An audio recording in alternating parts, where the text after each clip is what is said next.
네, 안녕하세요. 송파구에서는 투표용지가 부족하는 참사가 일어났고, 뭐가 좀 나사가 단단히 빠졌죠. 황당한 거죠.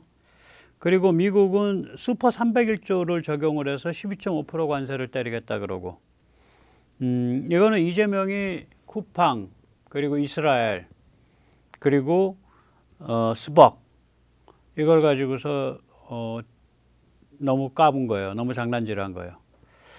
자, 이런 그 뜨거운 이슈들이 있는데 저는 오늘 좀 한가하게 가려고 합니다.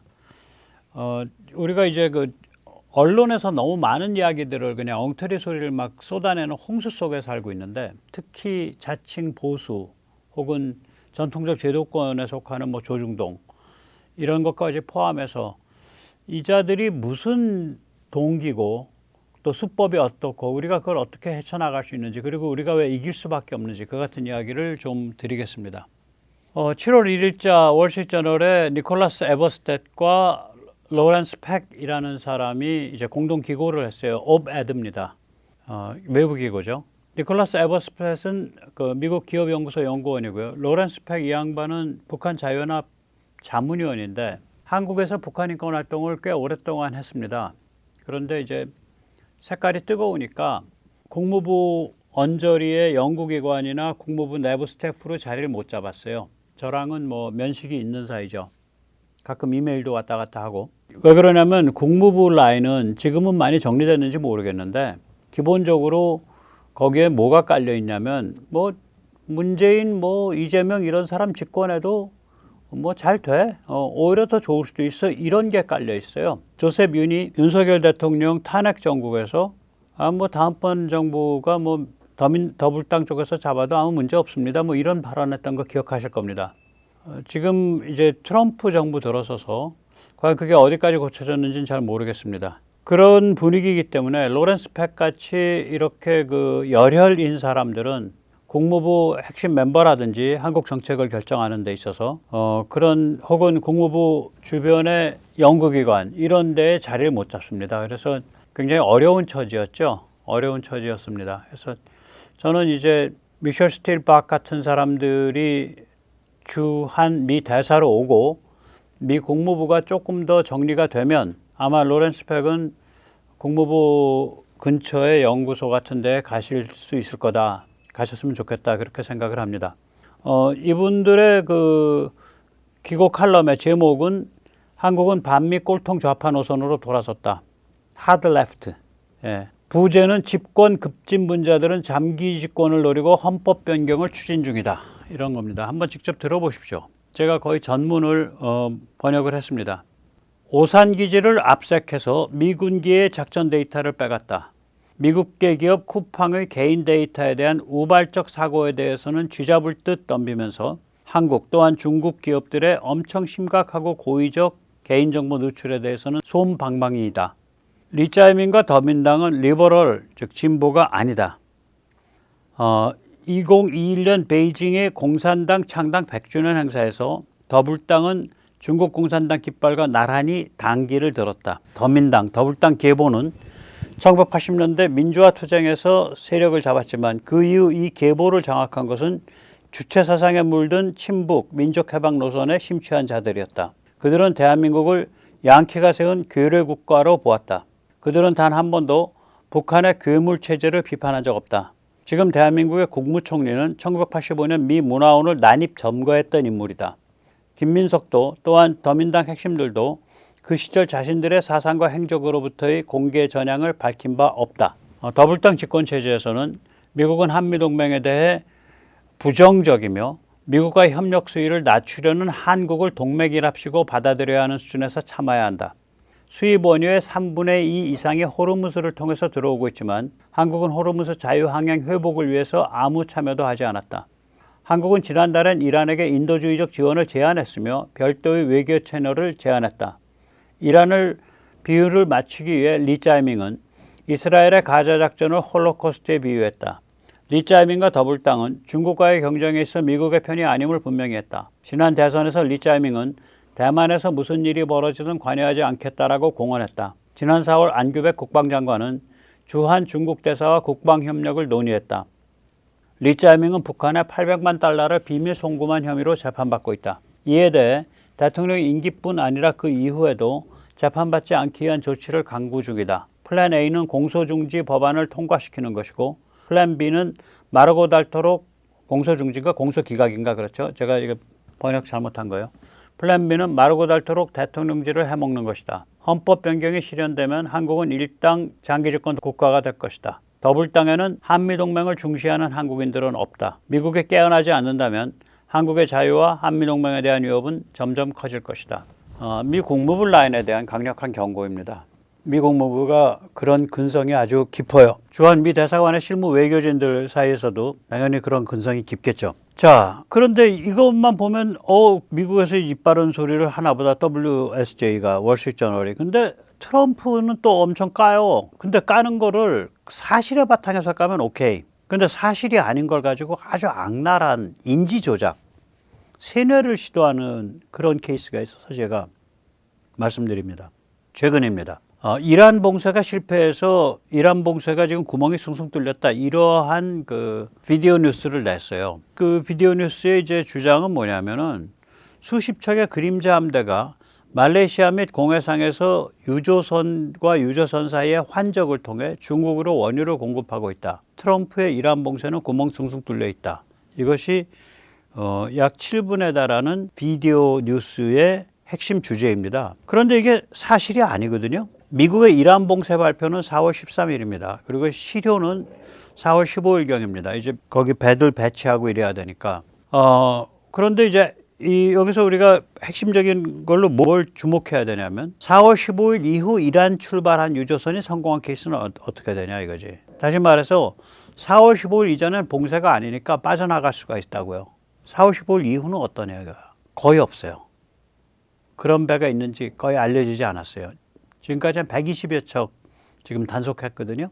월스트리트저널은 4월 15일 이전에 출발한 배들을 사례로 들어요. 예를 들어서 휴지호. 이건 4월 14일 이란의 호르무스 해협을 벗어나서 있는 항구입니다. 최동남부 항구예요. 차바하르 출발한 그런 배를 사례로 든다든지. 데리아호. 이건 4월 19일 날 인도 시카 하역을 시도했었어요. 그러면 이란 호르무즈에서 인도 시카까지가 그래도 뭐 1000여 킬로 이상 한 2000킬로 가까이 되거든요. 카슘에서 보면 2000킬로 됩니다. 그러면 한 닷새 걸려요. 거의 하루에 한 400킬로 그 정도밖에 못 가요. 그리고 하역을 시도한 게 19일이면 그 앞에 배 대놓은 거 18일쯤 된다고요. 17일이나. 그럼 이 배는 4월 10일경 출발했다는 얘기죠. 그러니까 이걸 계산할 때 유조선이 시간당 몇 킬로 가지? 시간당 한 30킬로에서 35킬로쯤 갑니다. 그러니까 하루 안 쉬고 꼬박 달리면은 한 600킬로, 500킬로 정도 가요. 600킬로. 예. 그러니까 이게 한 3,4천 킬로만 되더라도 한 2,000, 3,000 킬로만 되더라도 중간에 모좀 있고 그러면 닷새는 그냥 걸려버려요. 그러니까 이런 감각을 가지고 지금 봐야 이게 호르무스가 그 봉쇄가 실패했는지 성공했는지, 그러니까 언제 출발했는지를 봐야 된다고 배가. 투어 2호는 4월 27일 이전부터 2주일 동안 말레이시아 앞 공해상에 있었어요. 그러면 말레이시아 앞에 도착한 건 언제야? 그러니까 4월 27일, 최소한 4월 27일부터 말레이시아 앞에 있었어. 그 얘기는 뭐냐? 말레이시아 앞까지 오려면 한 7, 8일 걸려요. 이란에서 말레이시아 앞까지 오려면. 그러니까 얘는 4월 10일 이전에 출발한 배다 이렇게 되는 거지. 그러니까 이거를 두고 봉쇄가 실패했다고 그렇게 막 그 헐뜯을 수 있냐 이런 생각이 드는 거예요. 이거를 이해하려면요, 봉쇄 날짜, 그 다음에 시간당 유조선들이 시간당 가는 그 운항 거리, 유조선의 운항 속도죠. 그래서 그런 것들을 팩트 체크를 해서 생각을 해봐야 되거든요. 그럼 결국 뭐냐? 그러니까 굉장히 악랄치졸한 게임이다. 봉쇄가 효과 없다라는 인식을 대중한테 세뇌시키기 위해서, 조작하기 위해서 봉쇄 이전에 출발한 유조선들을 사례로 사용해서 봉쇄 구멍 숭숭 뚫렸고 저기 힘든 거야, 안 된 거야, 뭐 이런 인식을 막 퍼뜨리는 거죠. 월스트리트저널이 나서서. 그래서 이런 행태들이 근데 국내에도 그대로 반복되거든요. 그래서 우리가 이제 좀 살펴봐야 됩니다. 먼저 세뇌 탈출 말씀 좀 올리겠습니다. 알림, 좋아요, 구독은 머스트입니다. 그리고 회원가입 많이 해주시고요. 또 좀 여유가 되시면 자율구독료 부탁드립니다. 일종의 이제 자기 분열, 자기 모순인데 리짜이밍과 더블 땅을 까한단 말이에요. 한편으로는. 다른 한편으로는 이란 봉쇄를 폄훼한다고요. 그럼 리짜이밍과 더블 땅을 까는 그 관점은 어떤 관점이냐면 중국에 대한 경쟁 대립에 있어 미국과 다른 의도를 가지고 있다는 진실을 미국에 다 알려야 된다. 열어놔야 된다. 상당히 건강한 관점이야. 그런데 이란 봉쇄를 폄훼하는 그 심보는 뭐냐 이거야. 그건 뭐냐면 이란에 대한 승리가 중국에 대해 매우 중요한 승리인지 아닌지는 중요하지 않고 이란에 대해 승리하면 중국은 완전히 개털되는 거거든요. 그건 중요하지 않다 이거야. 아무튼 봉쇄는 실패했고 이란 체제는 굳건하다라는 인식을 대중에 심어야 된다. 실제로 그렇지 않음에도 불구하고. 실제로 봉쇄가 작동하고 있음에도 불구하고. 그러니까 1번 관점과 2번 관점이 완전히 다른 거야. 서로 모순된, 완전히 분열된 관점. 관점 분열, 정신 분열 증상이에요. 천하의 월스트리트저널이 한국의 조중동에도 고스란히 적용되죠. 가끔 반중 코스플레이를 합니다. 그런데 한미동맹의 본질적 측면에 관해서는 반미예요.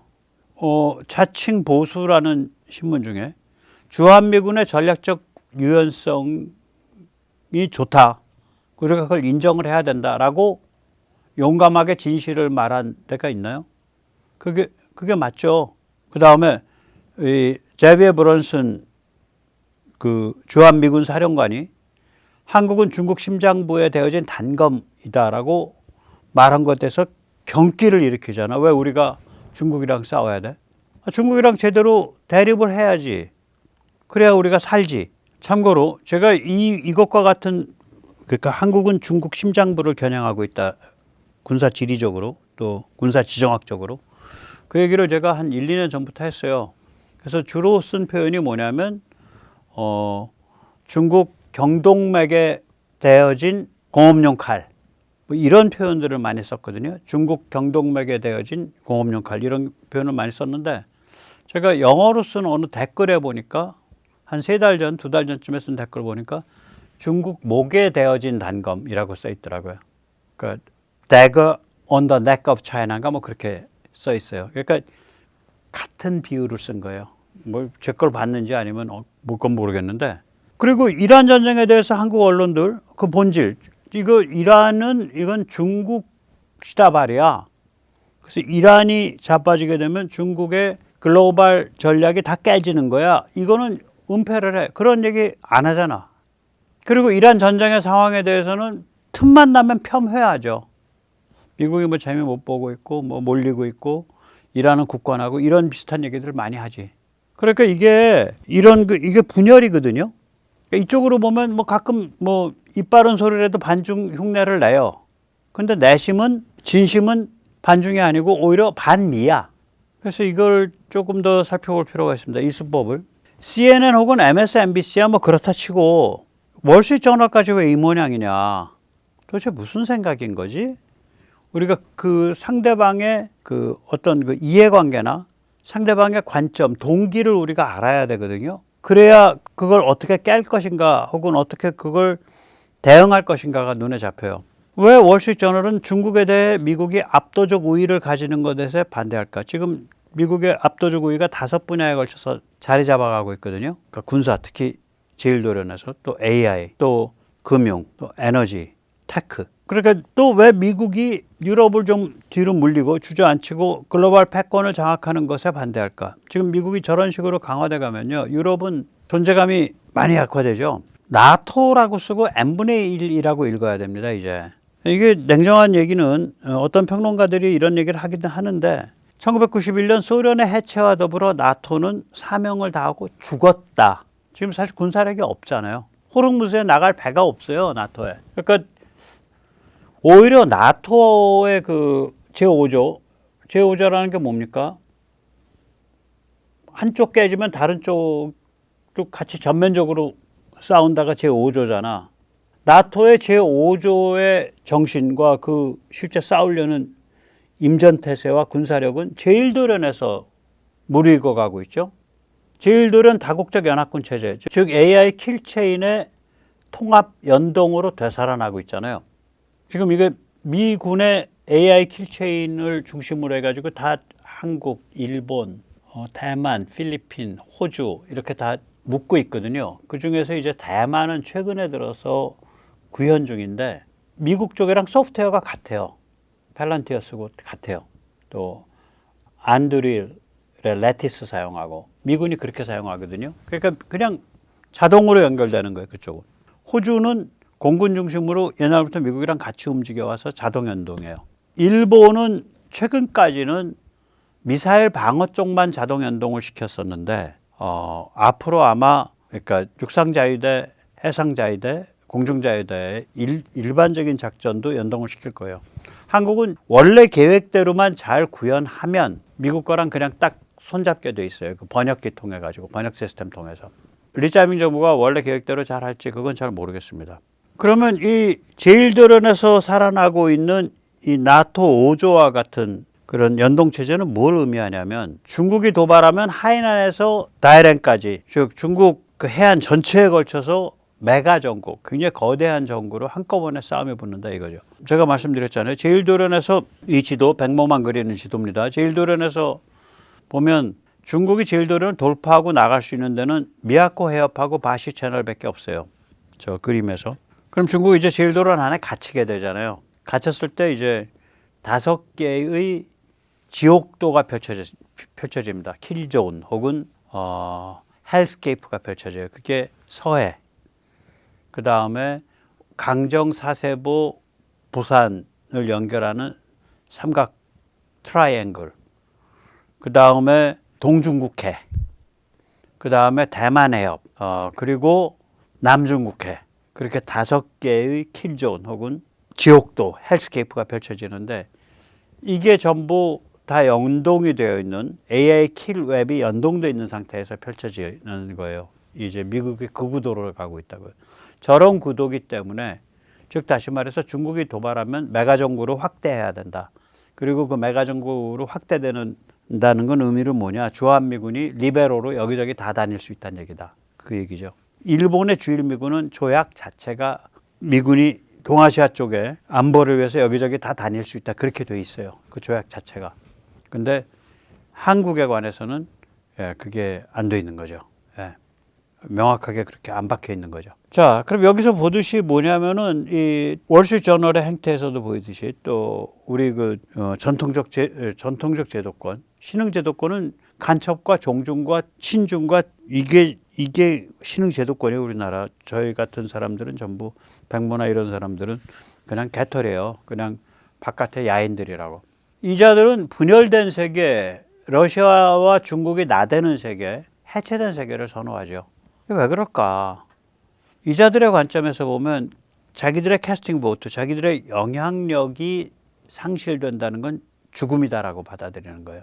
그러니까 미국이 국내에서 자유공화주의와 도덕적 보수주의가 결합한 정치사상, 정치문화가 지배적이 되고 미국이 세계에서 압도적 지배력, 패권이 확립되면 그때 무슨 뭐 폼 잡고서 캐스팅 보트와 영향력을 많이 미칠 길이 없잖아.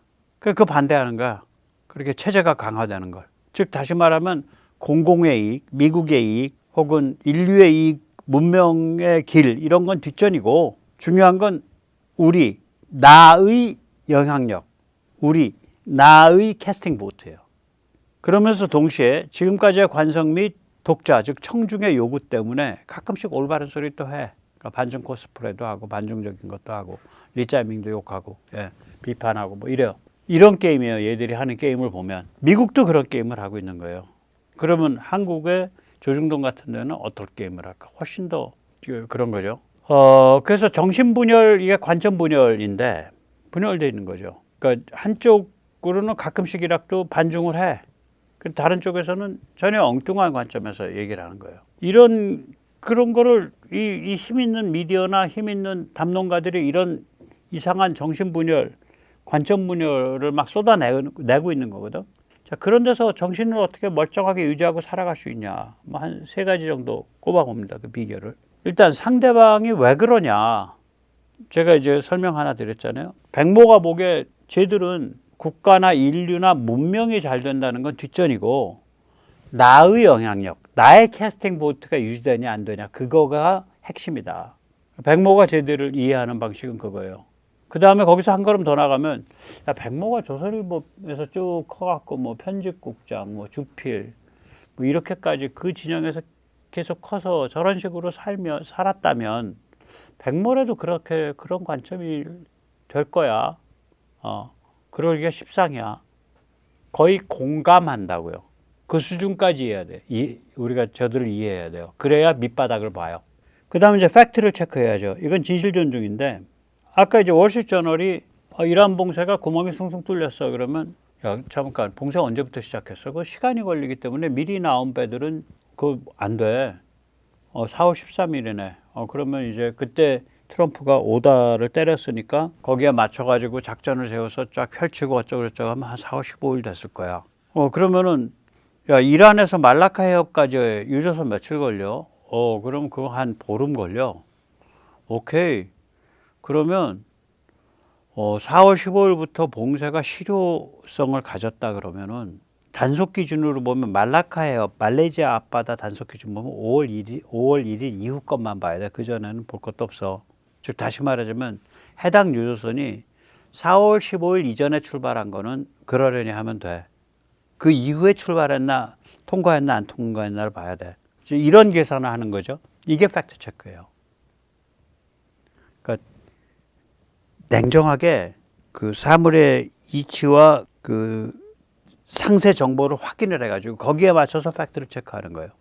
그럼 이런 관점에서 이제 보면 나의 관점과 나의 가치 판단을 강화하게 된다고요. 팩트 체크를 이렇게 깊게 하고 문명의 편에 서고 국익의 편에 서고 인류의 편에 서면 그렇게 강화되는 거죠. 그래서 우리가 그런 식으로 살아가야 된다고 보는데 다행히 그렇게 살아갈 수 있는 세상이 됐어요. 다행히 그냥 당위가 아니라 그걸 좀 더 설명드릴게요. 참 이게 희한한 게 이미 한 120년 전부터 한국인한테는 뭐가 생겼냐면 운암 이승만의 지도력인데 문명이 우리 편이고 우리는 문명의 편이다라는 아주 낙관적인 관점이 생겼어요. 이게 이제 독립정신 1904년에 쓰여졌다 그러죠. 여기에 뭐가 깔려있냐 가만히 읽어보면 문명에 대한 낙관과 믿음이 깔려 있어요. 그러니까 새로운 문명이 닥쳤다. 그리고 열심히만 일하면 여기서는 번영할 수 있다. 이제 구질구질하게 청나라 앞에 뭐 납작 엎드려서 눈치 보고 이럴 필요 없다. 이런 문명에 대한 낙관이 깔려 있어요. 그리고 우리가 왜 독립하려고 그러냐. 독립적 개인이 되기 위해서 독립하는 거다. 그래서 독립국가도 아니고 독립민족도 아니에요. 독립정신이에요. 일제의 신토 전체주의 체제 아래서는 한 개인이 실존적 독립적 개인이 될 수가 없다. 참된 개인이 될 수 없다. 그래서 자유공화국 만들어야 된다. 그걸로 독립해야 된다. 이런 얘기예요. 근데 이게 고스란히 3.1운동 선언문에도 깔려 있어요. 역시 여기도 문명에 대한 낙관과 믿음이에요. 인류 모든 민족이 번영할 수 있는 문명이 도래하고 있고 한국이 독립해야 동아시아 한중일 관계가 평화롭게 안정화된다. 3.1운동 선언문에 제가 보기에는 핵심 명제가 이거예요. 그러니까 굉장히 특이한 케이스예요. 식민지의 상황에 빠져 있는 민족이 1919년에 세계 거의 초유의 대규모 비무장 저항운동을 일으켰는데 그 대규모 비무장 저항운동의 관점이 어떤 피마다 만들고 복수하고 이런 게 아니라 거기 그렇게 분명히 써있거든. 우리의 독립이 왜 일본인한테 유리하냐. 한국이 독립해야 한중일 관계가 안정이 돼. 그게 일본이 번영할 수 있는 길이야. 그렇게 써있잖아요. 3.1운동 선언문에 그렇게 써있습니다. 우리의 독립이 너희한테 유리하다 이렇게 되어 있다고요. 왜? 우리가 독립해야 한중일 삼국이 안정되니까. 이거 똑같이 갖고 오면 돼요. 북한이 자유화돼야 동아시아의 한중일 삼국 관계가 안정화되고 그것이 너희 중국의 이익이야 이놈들아. 똑같을 거예요. 똑같은 논리 구조예요. 자, 이러한 관점이 우리가 이겨갈 수 있어요. 조중동이 아무리 걔 노가리를 풀고 월시저널 같이 정말 믿음직했던 언론이라고 생각했는데 믿음직한 언론이라고 생각했는데 거기까지도 막 헤매고 막 정신분열 걸려서 날뛰는 이 상황을 우리가 이기고 극복할 수 있는 건 연달아 두 번의 잭팟을 맞았기 때문입니다. 2010년에 스마트폰과 소셜미디어가 이제 딱 자리를 잡거든요. 그러면서 이 개인 미디어, 개인 소통, 개인 관점이 일반화되기 시작을 해요. 이건 매스미디어가 퇴조되고 개인의 개인화가 일어나는 거죠. 개인화라는 용어가 있죠. 현대심리학에서 인디비듀에이션, 융이 말했죠. 저거는 니체에서 온 겁니다. 융이 니체를 굉장히 깊게 존경했죠. 만난 적은 없으면서도. 예. 결국 뭐냐면 인간의 정신과 영혼 안에 여러 가지의 쪼가리 나여져 있는 여러 가지의 충동들이 숨어 있다. 어떤 건 음탕한 무슨 뭐 창남 같은 그런 기질도 있고 연쇄살인범 같은 그런 파괴성도 있고 군인 같은 용맹함도 있고 시인과 같이 이렇게 싹 멋있게 포장해서 쓱 폼 잡을 수 있는 그런 소통 능력도 있고 과학자 같이 치밀하게 수학적으로 따지는 그런 측면도 있고 뭐 그런 여러 가지가 있잖아요. 인간에서 분열돼 가지고. 그래서 니체는 한 인간의 영혼은 여러 가지 영혼 쪼가리들의 공동 서식처다 이런 표현을 하거든요. 융이 거기서 영감을 받았어요. 그래가지고 그러한 여러 가지 쪼가리들이 하나로 융합돼서 하나의 평화스럽고 내적 평화를 이룬 단단하고 안정된 성격 혹은 인격을 이루는 것, 그걸 인디비듀에이션, 개인화라고 불렀어요. 융이. 이게 내가 나의 미디어를 갖고 나의 유니크한 방식으로 소통을 하고 나의 관점을 가지고 놀면서 작업을 해나가면 살아가면 참된 개인으로 갈 가능성이 굉장히 높아져요. 매스미디어에 조작당하는 게 아니라. 거기서 우리가 한번 잭팟을 맞은 거예요. 이게 우리의 잭팟이에요. 이게. 정말 이게 우리의 잭팟입니다. 그 다음에 두 번째가 이제 지금 진행되고 있는 거대 언어 AI. 그러니까 여기에 들어있는 쉬리 같은 AI 말고 온디바이스 AI 말고 뭐 무기에 미사일에 실린 AI, 온디바이스 AI 말고요. 거대 언어 AI는 뭐냐면 영어를 중심으로 네트워킹 되어 있는 전 세계 지식 정보 상징을 서식지로 활동하며 한국어로 물어도 결국 영어 자료 뒤져가지고 다시 한국어로 답해 주는 거예요. 진화해가는 AI죠. 그게 거대 언어 AI죠. 이건 일종의 정신증폭기거든요. 마인드 앰플리파이어예요. 인간의 지식 정보 활동, 나아가서 인간의 상징 활동을 수십 배, 수백 배, 수천 배로 증폭시켜주는 애예요. 얘는. 그러면 이런 애를 가지고 계속해서 정신 노동을 하고 지식 노동을 하고 같이 즐기고 뭐 놀고 살고 있으면은 뭐냐면 아까 봤잖아요. 야 이게 팩트야? 야 거기다 묻는 거지. 야 캐슘 섬에서 인도 시시까지 거리는 얼마고 그게 유조선으로 오면 며칠 걸려? 거리는 얼마고요? 유조선은 평균 1시간에 한 40km 가니까 30몇 킬로 가니까 그거 한 대여세 걸립니다. 한 닷새 걸립니다. 뭐 나흘 걸립니다. 이래요. 그러니까 관점과 그러면 그거가 만약에 믿기 싫다 그러면은 전혀 다른 걸 물으세요. 그냥 그걸 조각조각 나눠서 야 유조선이 보통 운항 속도가 어떻게 돼? 그 다음에 야 캐슘 섬에서 저기까지는 그 인도의 시식 항구까지는 거리가 얼마야? 그것도 안 믿어져? 그럼 그거는 AI 믿지 말고서 구글에 가서 검색해 보면 나와요. 디스턴스 하면 나오거든요. 특히 뭐 해로다 그러면 메리타임 디스턴스 하면 또 계산해서 나와. 구글 검색이 AI 말고. 그렇게 여러 가지로 맞춰 보면 이걸 알 수가 있거든. 지금 제가 영어로 검색하는 걸 말씀드렸는데 저는 죄송합니다. 영어로 합니다. 검색을. 저 AI도 영어로 해요. 근데 조금만 시간이 지나면 우리말로 해도 잘 통해요. 우리말로 해도 제가 이제 잘 통한다는 얘기 뭐냐면 저 배경에 있는 영어를 공용어로 사용하는 세계의 지식 정보 네트워크 기반, 네트워크상에 존재하는 영어를 공용어로 사용하는 지식 정보의 바다. 그게 AI의 서식지거든. 그래서 거기에 있는 네이티브 언어로 그냥 물어버리는 거예요. 그러면 반응이 좀 좋게 나와요. 정확하게 나와요. 제가 써보면 심도가 깊어지고. 그러면 이런 작업을 많이 하고 이런 걸 가지고 갖고 노는 사람은 결국 뭐냐면 관점과 팩트에 관해서 실시간 검증 및 자기교정 과정을 겪고 있는 거잖아. 굉장히 고급진 과정이거든요. 인간 정신활동에 이게. 그래서 저는 참 놀랄 노짜다 그렇게 생각을 합니다. 그런 면에서 보면 중국 공산당은 저한 앞길이 없어요. 중국 공산당이요. 구글 검색 막고 있고 뭐 트위터 못하게 하고 페이스북 못하게 하고 인스타그램 못하게 하고 카카오 못하게 하고 뭐 그 네이버 못하게 하고 오케이 거기까지는 뭐 그럴 수 있다고 쳐봐. 문제는 진짜 뭐냐면요. 챗 GPT나 클로드나 제미나이 같은 거대 언어 AI를 못하게 해요. 차단돼 있다고요. 중국도 AI 엔진 만들면 되잖아. 만들지.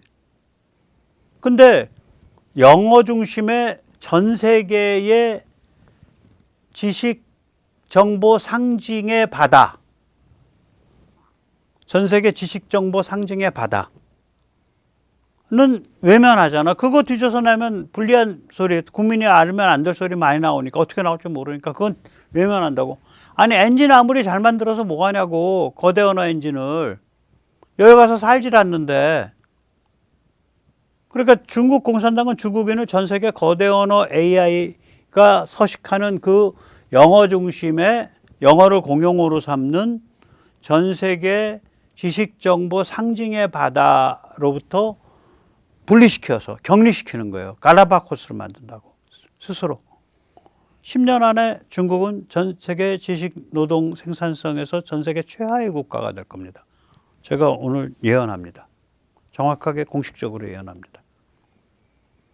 중국이 전 세계 거대 언어 AI 서식지를 만리방학벽으로 차단하는 상태인데 지금 그게 10년이 더 지나면은 전 세계 그 지식노동 생산성을 따랐을 때 최하위 국가로 들어갈 거예요.